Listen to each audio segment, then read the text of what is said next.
बेशक पाकिस्तान जो है वो इस दौर से निकल चुका है, लेकिन वी आर एक्साइटेड बिकॉज दो अच्छी टीम्स। बट आमिर, हम जो बात करते हैं एडन मार्करम की, एज ए कैप्टन जनाब इन्होंने T20 वर्ल्ड कप की हिस्ट्री में 16 मैचेस खेले, 15 विन किए, 92 का इनका रेशो है अभी भी इस वर्ल्ड कप के अंदर। आपको क्या लगता है, what is that thing which was missing probably in 2024 world cup but which is here now?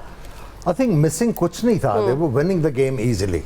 Unfortunate था कि इनके विकेट कीपर बैट्समैन जो थे वो अनटाइमली आउट हुए, उस वक्त उस शॉट की ज़रूरत नहीं थी। और फिर जब मिलर बैटिंग कर रहे थे तो बुमराह के ख़िलाफ़ उन्होंने एक्सपोज कर दिया केशव महाराज को। और केशव महाराज ठीक है, बल्ले के साथ उनकी एबिलिटी है, लेकिन वो उस वक्त इतने बड़ा जो इतने अच्छी बॉलिंग कर रहा था बुमराह, उसके लिए अब बिट टू मच हो गया। और वो जो मेरा ख्याल है 6 या 7 गेंद वो ज़ाया हुआ है, उसके बाद जो इक्वेशन थी वो टोटली चेंज होगी। At one stage South Africa was winning the game easily और उनको कोई एक्स्ट्रावेगेंट करने की ज़रूरत नहीं थी। अनफॉर्चुनेटली वो एक आई थिंक मोमेंट जो था उनसे मैच जो है काफ़ी दूर ले गया। Other than that I think अगर आप साउथ अफ्रीका की बात करें दिस टाइम अराउंड वो टोटली डिफरेंट थिंकिंग के साथ आए हैं।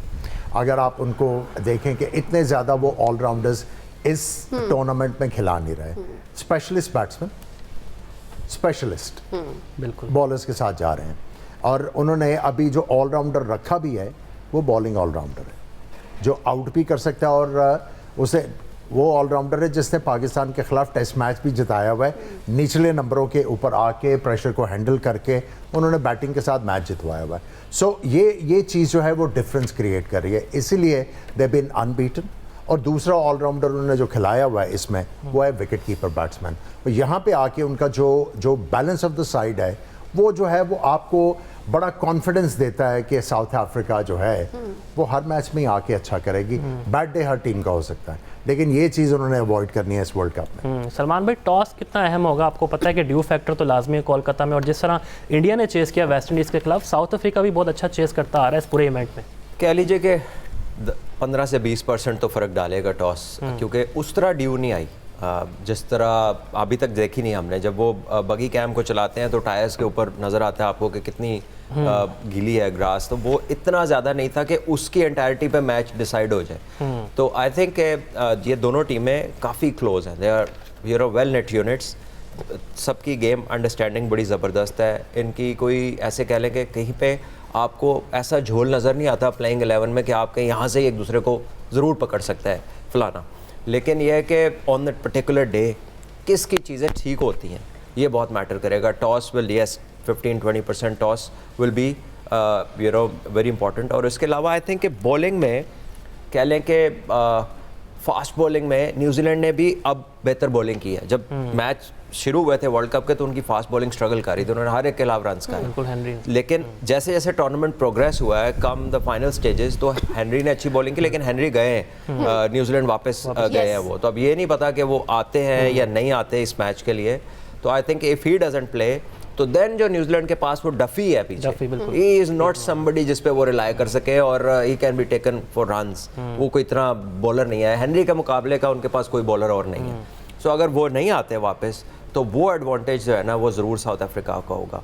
और आई थिंक वो एक्सप्लॉइट हो सकता है, चाहे वो पहले बॉलिंग करे चाहे वो बाद में बॉलिंग करे, क्योंकि हेनरी नए बॉल पे विकेट भी लेते हैं, can swing the ball both ways और बड़ी अच्छी लेंथ पे बॉलिंग करता है। और रिमेंबर ये उनका तीनों फॉर्मेट का बॉलर है Henry. So when he goes there is a massive difference उनकी बॉलिंग लाइन में और दूसरी बॉलिंग लाइन में। जब हम बात करते हैं टीम साउथ अफ्रीका की, आमिर, हमने देखा चेस भी किया, उन्होंने बड़े अच्छे से डिफेंड भी किया, but again coming back to toss, हमने देखा किस तरीके से इंडिया के जो स्काई हैं he has chosen to bowl first, chasing पे वो गए।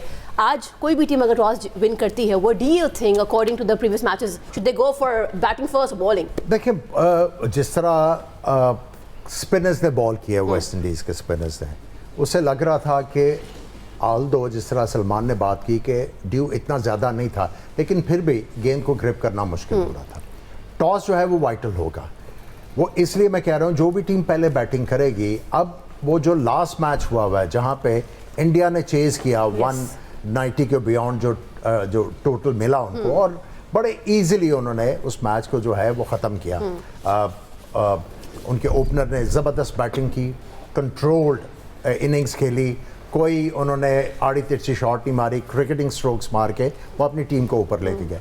अब पहले बैटिंग करने में ये प्रेशर होगा पिछले मैच का जो रिजल्ट देखने के बाद, ये होगा टीम में सोचेंगी कि हमें अगर 200 के ऊपर इतना आसानी से चेज हो गया है, हमें जो है 20 रन या 25 रन ज़्यादा करने पड़ेंगे जस्ट फॉर इंश्योरेंस, और उसमें जो है प्लान्स जो है वो टॉपल हो सकते हैं वाइल बैटिंग फर्स्ट। ये बहुत बड़ा जो है पेरल है इस मैच में, और जो टीम अगर टॉस हारती है और पहले बैटिंग करती है वो इस चीज़ को जो है वो बी ऑल एंड ऑल ना बनाए कि हमने 225 करना है। पिछले मैच में जो हुआ वो हुआ, अब आपने ये नहीं सोचना कि हमने 25 या 30 रन करने।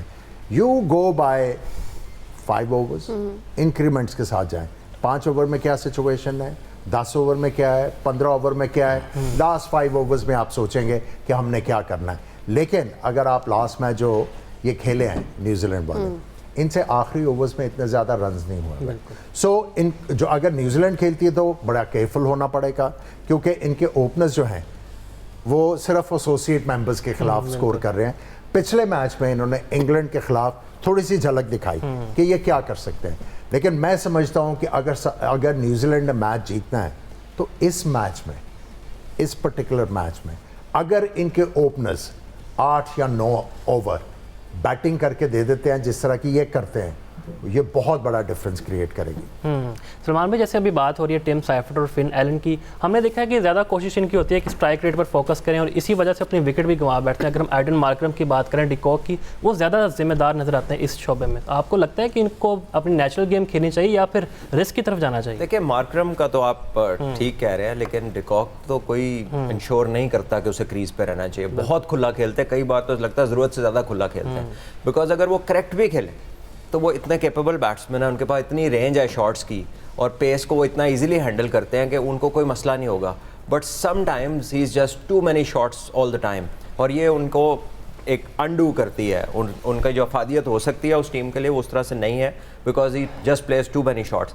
सो आई थिंक मार्करम का फ़र्क है, वो पूरा प्लेयर है इन चारों ओपनरों में। वो एक बंदा है कि जो क्रिकेटिंग शॉट्स खेलता है और ऐसा लगता है कि इसको ना जल्दी है ना इसने कोई एक्स्ट्रा कोशिश की है, but still is able to produce runs at a very good rate. बाकी वो तीनों आप समझ लीजिए कि एक जैसे क्लासीफाइड हैं। जो वर्ल्ड कप को आपने इनकी बात की ना पिछले में, उसमें इन्हें बहुत एडवांटेज था क्लासन का। वो आउटस्टैंडिंग बैटिंग करते थे और क्लीन हिटिंग करते थे, बड़ी स्टेबल बेस थी। फास्ट बॉलर हो, स्पिनर हो, मिडिल ऑर्डर में वो बहुत शानदार खेलते थे।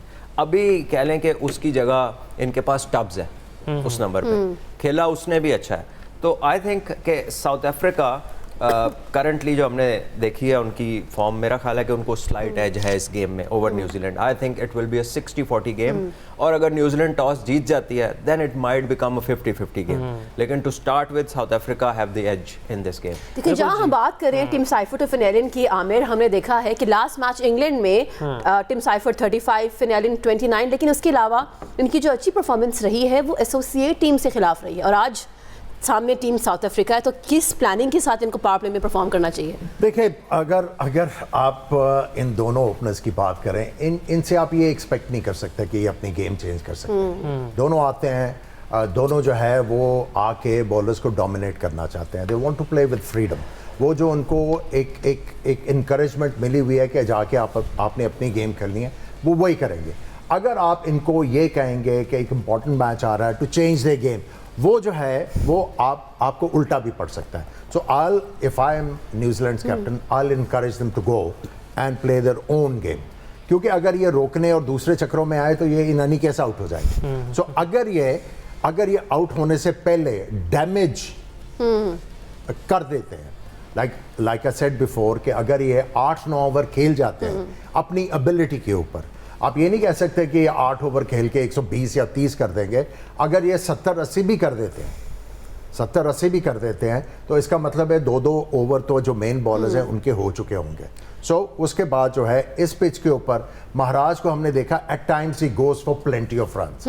जहाँ पे गेंद नहीं हो रहा होता ब्रेक, तो वो थोड़ा सा डिफरेंट करने की कोशिश करते हैं, थोड़ा सा नहीं काफ़ी डिफरेंट करने की कोशिश करते हैं। उसमें उनकी एग्जीक्यूशन लैक कर रही है, तो उसमें एक्सक्यूज मी वो काफ़ी ज़्यादा रन्स दे देते हैं। सो अब ये देखना है कि ये जो न्यूजीलैंड के बैटर्स हैं, 5 जो फ्रंट लाइन बॉलर्स हैं, उनमें से ये किसको पिक करते हैं कि हमने इनके खिलाफ अटैक करना और इस बॉलर के खिलाफ हमने थोड़ी मैयड अप्रोच के साथ खेलना है। मैं ये समझता हूँ कि इनके लिए जो माफक बॉलर हो सकता है वो तो एक रबाड है दोनों ओपनर्स के लिए, और दूसरा येंसन, क्योंकि येंसन का जो एंगल है वो गेंद बाहर लेके जाता है, गेंद ज़्यादा अंदर नहीं लेके आता, और उसमें एज ए बैट्समैन आप उसको प्री मेडिटेट कर सकते हो। और अगर वो बैक ऑफ द लेंथ करता है, ये पिच इतनी ट्रू है जो हमने संजू सैमसन को देखा कि उन्होंने स्क्वायर ऑफ द विकेट बहुत ज़्यादा रन किए, उन्होंने बल्ला लगाया और चौके हासिल किए।